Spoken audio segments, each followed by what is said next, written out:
What's good, everybody? Welcome to the Pull Up Show. My name is BJ Matthews, aka B Jizzle. Before we get started, follow us on the YouTube page, the Pull Up Basketball Podcast. Like, share, subscribe. All of our YouTube videos. Hit that like button, hit the share, hit the subscribe as well. Let's go to our Cash App, which is right here, $B Jizzle, BJIZZLLE. PayPal at Broderick Masters, BRODRICK Masters. You know what I'm saying? Also, if you guys would like to send y'all love to the super chat, super comments, y'all can make a comment right there. If you guys like what y'all see. Make sure y'all like the video. Make sure y'all subscribe. Hit the notification bell. Buy the subscribe button for new viewers, so you don't miss any of this great content. Let's get it popping.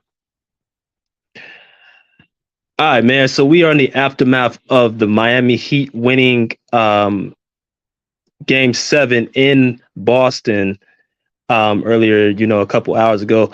And I just wanted to put out a few videos for tomorrow. I know it's pretty late, so these videos will drop tomorrow. Talking about some topics that I think, are worth talking about. And, in watching the Miami Heat, I'm actually very, very impressed of how they've been able to continuously have success year after year and people really not actually notice it. And, in the NBA, a lot of teams, people don't really watch every team in the NBA. Whether that means they don't have the time, they don't, have the viewership, they don't, they're in a certain part of the country where they're, their area doesn't really provide those type of games. You might just catch up on the national, games or whatever, ABC, ESPN, TNT. But I try to watch every single team in the NBA for a number of reasons. Number one, I love basketball. This is my sport. Number two, being a content creator right now, I have to keep in depth, with all the news and different teams as possible to be sure that, I give y'all the best content out there. And number three, I just feel like, quality over quantity. And Miami's a team that a lot of people just don't, for whatever reason, don't watch.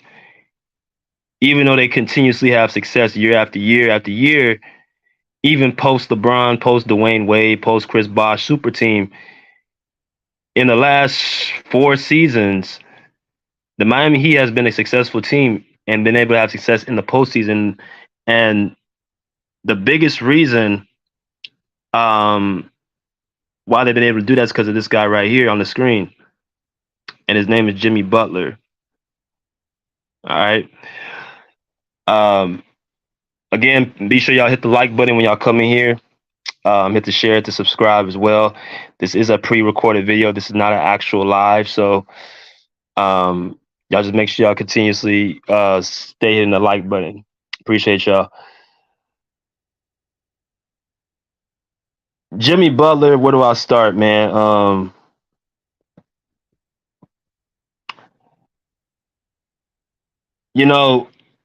It's funny how certain things that you say before they happen actually, happen, if that makes sense. Jimmy Butler has been somebody that I've really been paying attention to since he's been on Chicago. The history of Jimmy Butler, first of all, let's go to his high school career. Coming out of Houston, Texas, more directly, Tomball, Texas, which is as a suburb outside of Houston. Jimmy Butler playing in high school basketball. He did not even get a scholarship. He had to go to a junior college out of high school. Then going from high school, he was actually somebody who didn't get no offers, no scholarship offers. Jimmy Butler's life, growing up, he was homeless, didn't know his mother, did not know his father, who knew his mother, but kicked him out the house because he looked so much like his father, who he did not know. And there's actually a conspiracy theory is that Michael Jordan is Jimmy Butler's father, which, I guess a big stretch, but that's what, the conspiracy theory has been going around just based off how he plays, his body type, his game, all that stuff, right? But all in all, Jimmy Butler's had a hard life. And usually when you talk about people based off their makeup, it goes on the basketball court, it goes hand in hand how they grew up. Like Jimmy Butler grew up, very tough, had to go through a lot to get where he's at. He's always had to get it out the mud. He's always had to do it the hard way. You guys can see it how he plays. He's very tough. He's very hard nosed. He's no nonsense. People that are around him, they say he has no filter. He has no room for nonsense. Um, and I think that's why, so many teams, a few teams haven't had success with him being there, because he doesn't fit with the narrative of not working hard or not wanting to win. But he's found a team in Miami where it's all about winning championship mentality, and this is what you have right now. So going back to high school, he goes into high school, doesn't get recruited by any big schools. He goes to a junior college. He goes from junior college to a Division I Marquette University, and he's still in college looked at as a player who's not a star. He's just another guy out there, right? He goes into the NBA draft. I don't even think he was drafted in the first round. If I'm not mistaken, it was the second round. Somebody can correct me if I'm wrong, but I don't think he was even drafted in the first round. I know he made it to the NCAA Big East tournament, where he actually faced the Boston Celtics head coach Joe Mazzulla. Y'all know Joe Mazzulla, who coaches the Celtics, who they just beat. That's who Jimmy Butler faced in the Big East tournament when he was on Marquette and he was on West Virginia. So once again, Jimmy Butler really didn't have success right out of college. He wasn't a big time player. He goes to the NBA. He goes to the Chicago Bulls and plays right behind Derrick Rose, who y'all know Derrick Rose back in the past was one of the best players in the NBA from 07 till about 2011. And then he, of course, tore his ACL, tore his meniscus, and then pretty much messed up his knees. So once that started happening, when his injuries started happening, Derrick Rose, that's when Jimmy started taking more of the role of being the guy on the team, right? That's when he started taking over as being the guy on the team. Jimmy coming into Chicago, he was known as a defensive player. He was a bench player, didn't get no minutes, was in there for just specifically defense. But it wasn't until like the last 2 seasons in Chicago he started actually being able to show his offensive repertoire. Last 2-3 seasons in Chicago. Excuse me. But he ends up getting traded to Minnesota right after, he leaves Chicago, goes from Chicago to Minnesota. And what happens there? He goes to Minnesota. This is where all this, speculation with him clashing with certain teammates happened.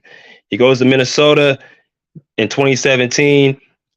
Now they had Karl-Anthony Towns, Andrew Wiggins, Jeff Teague, those type of players on the team. And Jimmy Butler, you guys remember the Prestige practice incident where he went into a practice with the Minnesota Timberwolves and pretty much caused hell. Told his whole teammates that they needed him, and cussing them out in the scrimmage, and pretty much the whole narrative was that he thought that the Minnesota Timberwolves team was soft. Karl-Anthony Towns and Andrew Wiggins primarily. And what he means by soft is what he didn't feel like they wanted to win. So that's one thing I just said. Jimmy Butler does not like is if you don't put winning first. That's what he hates. He respects hard-nosed basketball. He respects guys who really want to get out there and get it and really want to grind. So that automatically led to his departure out of Minnesota, because they were right on Karl-Anthony Towns to be the guy on the Minnesota team. They looked at Jimmy Butler as not even the second star. It was Andrew Wiggins. They put more stock into Karl-Anthony Towns and Andrew Wiggins than Jimmy Butler. Right? That's what happened in Minnesota. Now, what's funny is Minnesota only made it to the playoffs that year in 2017 when Jimmy played there. Then he goes to Philadelphia in 2018, 2019, and he ends up with Joel Embiid and Ben Simmons. Right? What happens with Joel Embiid and Ben Simmons? He goes with them. They make it to the Eastern Conference semifinals against Kawhi Leonard and the Toronto Raptors. Now, of course, they lost that series to a last-second shot, but that's the closest they've been to win a series since Joel Embiid and Ben Simmons got to Philadelphia. Y'all have noticed with the Sixers, Joel Embiid has not been able to lead that team past the second round. So that's another team where he had success on them, but they still chose to let him go because of his very, very brash personality, his no nonsense personality. Um, they chose to, go with Tobias Harris and Ben Simmons over him. And I don't feel like Jimmy Butler ever forgot that. I feel like he always had that as a chip on his shoulder. And I think when they beat the Sixers last year in the playoffs, and then then Jimmy Butler said, "Tobias Harris over me? You chose Tobias Harris over me?" Like when he said that in the locker room after Game 6, that was real personal for Jimmy. Jimmy really took that to heart. That the amount of work he puts in the offseason, the hard work and the conditioning, the training that he does on a consistent basis, that he feels like, how could you guys choose this team over me, this guy over me, right? But then he finally finds a home in Miami after he leaves in Philadelphia. This is back in 2019, right after they lost to Philadelphia. People are they're not sure about Jimmy Butler. They don't know how to rank him. He's not, the most gifted. He ain't the most fastest. He ain't the most talented. We don't know if he's a second option. He's not a third option. He's not. What is he? What is Jimmy Butler?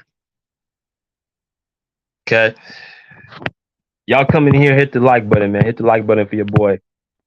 People coming in here. This is a pre-recorded video. Once again, I just want to put that out there. Hit the Cash App, hit the PayPal as well. Y'all can see on the screen. Cash App, $B Jizzle, PayPal, Project Masters. So I just want to ask y'all, who is Jimmy Butler?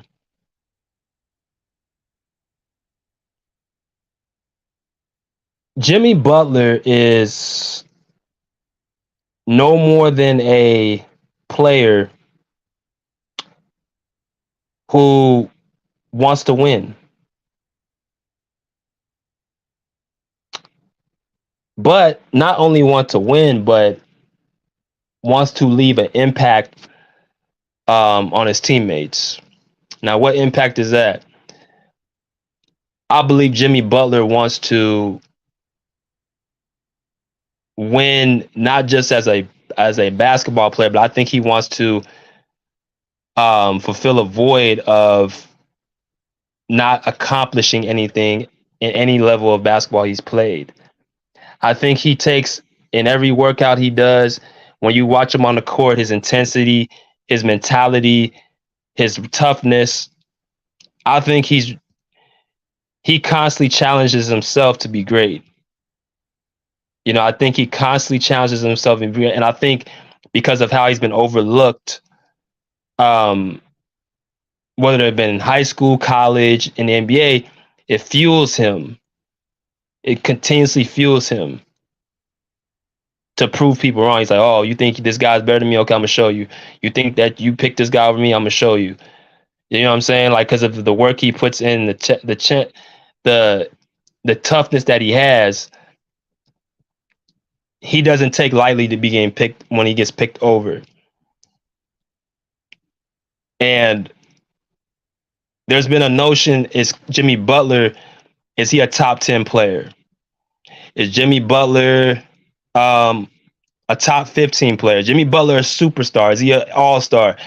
Is he doesn't play enough games throughout the season? He plays well in the season, but he plays well in the playoffs, but he doesn't play well in the season. Like, this is some of the stuff that Jimmy hears all the time. I'm pretty sure all these NBA players, they hear the criticism. They hear the criticism.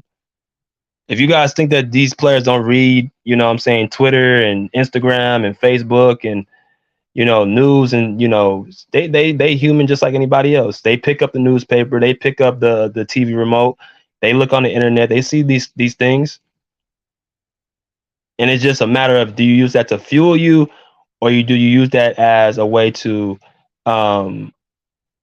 make you less motivated? It's either one or the other. It's going to either fuel you or make you less motivated. So when I look at a guy like Jimmy Butler, I really, really have a hard time understanding why is it that people continuously try to hold Jimmy Butler away from a certain spot?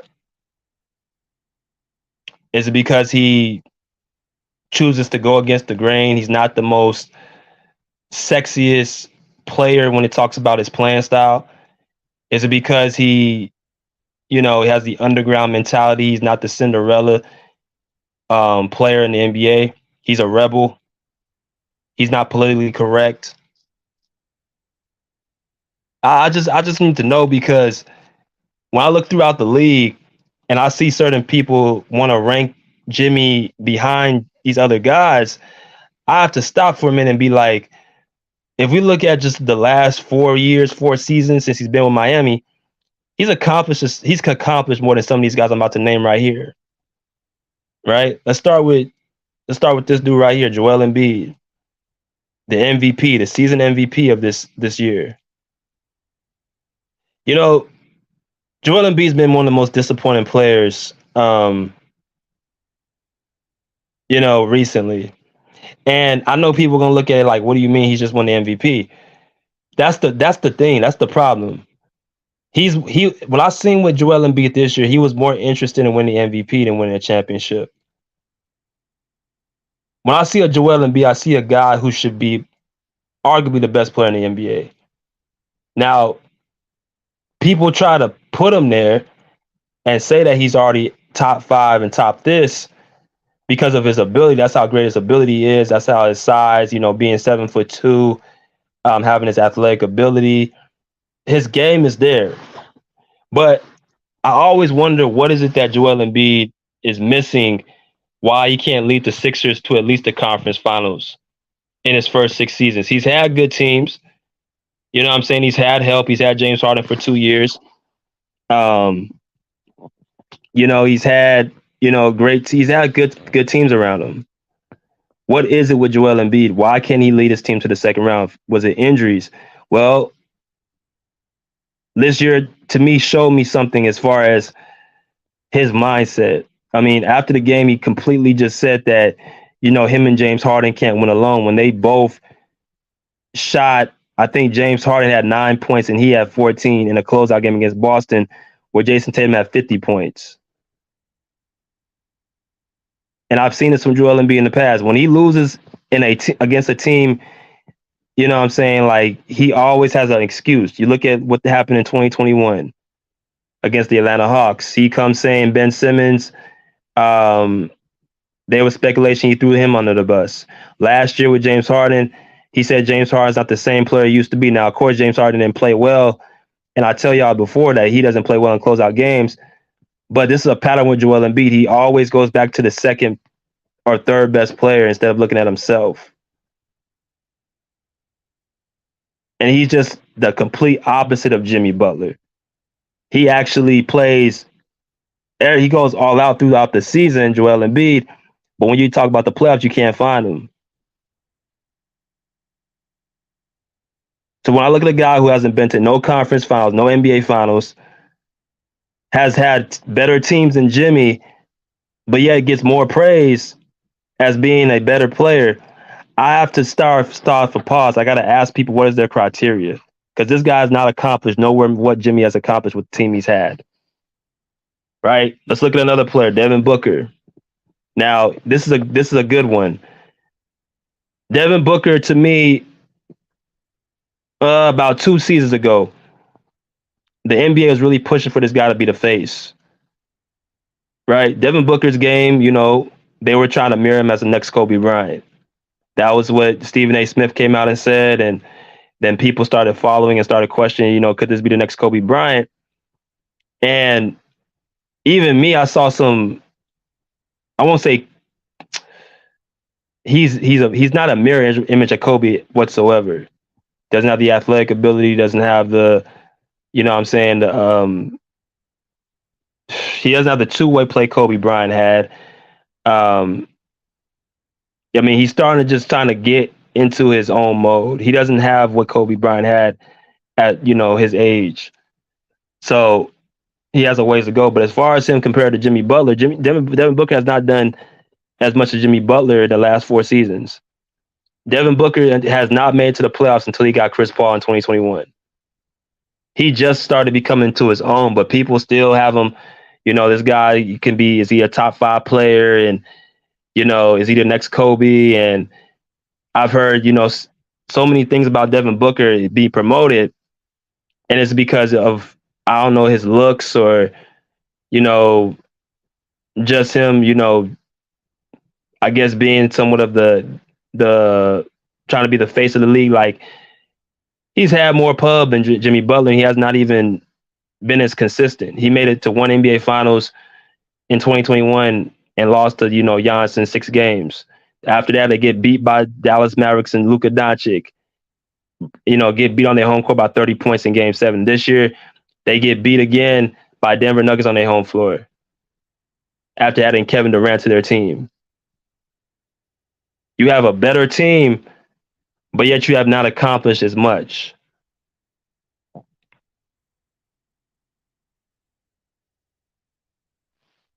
I'm gonna keep going. Let's go to another one. Let's go to Anthony Davis. Now, this is one I don't get and understand, because it's funny that it's plain obvious that certain people just ride on potential all day and all night. Anthony Davis is somebody that is the biggest tease. I've told y'all he's the biggest tease in the NBA, meaning he will give you a great performance followed up by a very bad performance. He'll go from saying AD is probably the best top 5 player, one of the top 5 players in the game, to like, damn, this nigga look like he ain't even a starter in the NBA. He has 35-point game with like 15, 16 rebounds, 7 blocks to like 10 points, 5 rebounds, no blocks, and like 30% from like his fluctuability from up to down is like some of the most inconsistency I've ever seen. And I just don't get how he cannot put an entire series together of just great games, or 2 or 3 games in a row together of great games when it matters the most. And then on top of that, he just continuously gets hurt over and over and over. He can't be a number 1 option to an NBA championship team. I've already been consistent with that. He's not a number 1 option. Yet the media keeps promoting it as he is. But he cannot carry a team. That's why LeBron James is constantly being talked about. When is he going to give the torch up to Anthony Davis? Because Anthony Davis he doesn't want the torch. He can't handle it. He hasn't been able to be the Anthony Davis that they signed for since the bubble. That's the truth. Since the bubble, that's the last time AD's even been what has been promoted of him. Since then, it's just been in spurts. This guy is not even a first option on a championship team, but yet people put him over Jimmy Butler, who's actually done more. Been to 3 conference finals and 2 NBA finals, leading a team once again with less help.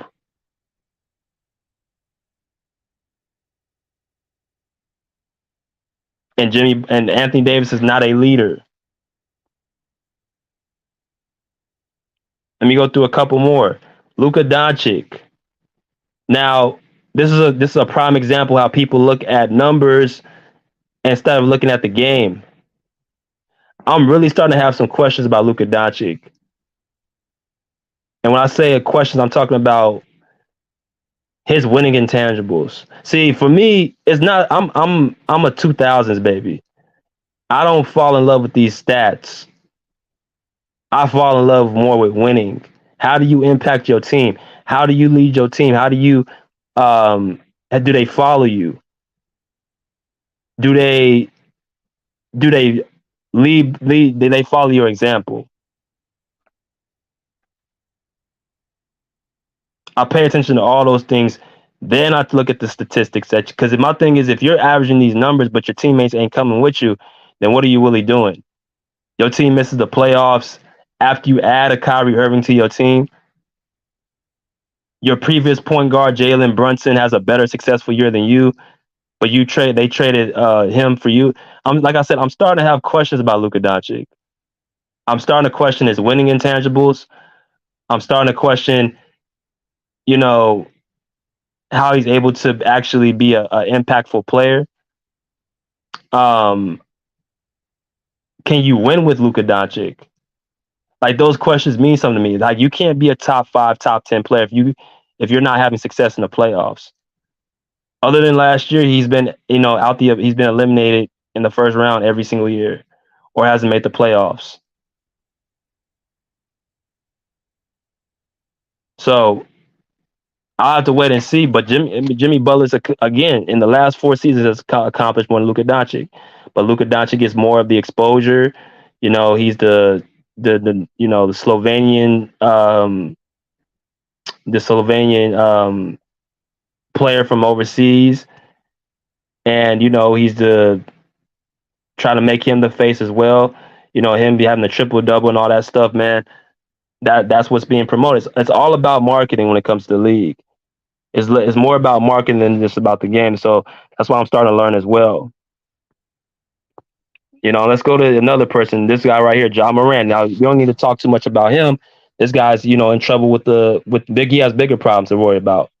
But I want to talk about Ja Morant because he's another person who's been marketed to the 10th degree as the next face, one of the faces of the league, right? One of the young faces. He's 23 years old, and last year we were talking about is he a top 10 player? And I'm like, this guy ain't even made to the conference finals. He's just now starting to get his growth and development going. So when did he become a top 10 player? When did he become a player of that magnitude? Right? Is he a superstar?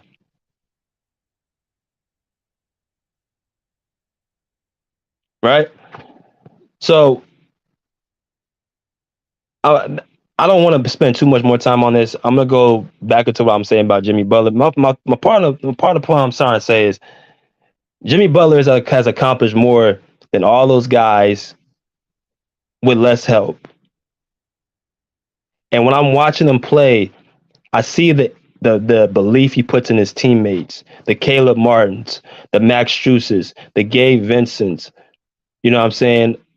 The Kyle Lowrys, the Victor Oladipo's, the Tyler Heroes. I see the confidence he puts into those guys. Hell, even Bam Adebayo. Like they follow what he does.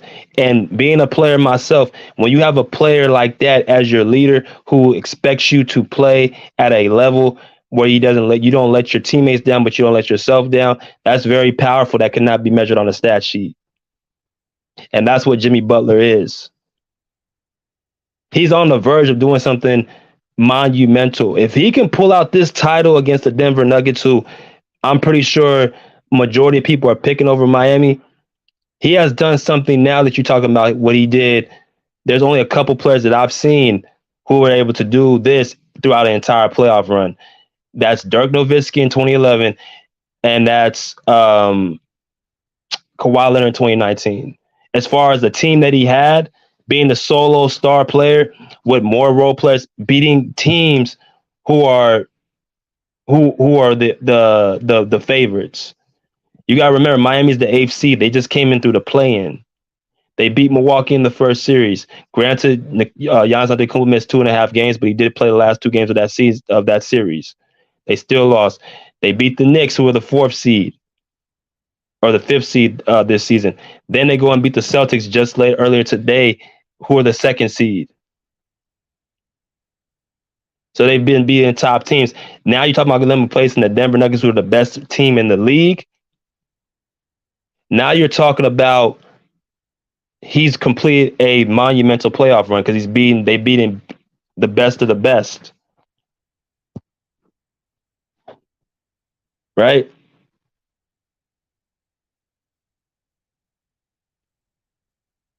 So closing out, I will be rooting for the Miami Heat only because I love a great underdog story. I love what Jimmy Butler has been doing with this team. And yes, he deserved the Eastern Conference Finals MVP. I know some people said Caleb Martin. Jimmy Butler averaged more points, rebounds, assists, and steals than Caleb Martin, but not just the statistics. It's called the most valuable player, meaning if I take him off the team, how much does it impact the team negatively? If I take Caleb Martin off the Miami Heat team, yes, he's been playing great, but is that a bigger blow than taking Jimmy Butler? Think before you answer that question. And of course, if you were honest, you would say no, because God forbid if Jimmy goes down, I'm pretty sure Miami fans will be holding their breath a lot longer than if Caleb Martin went down.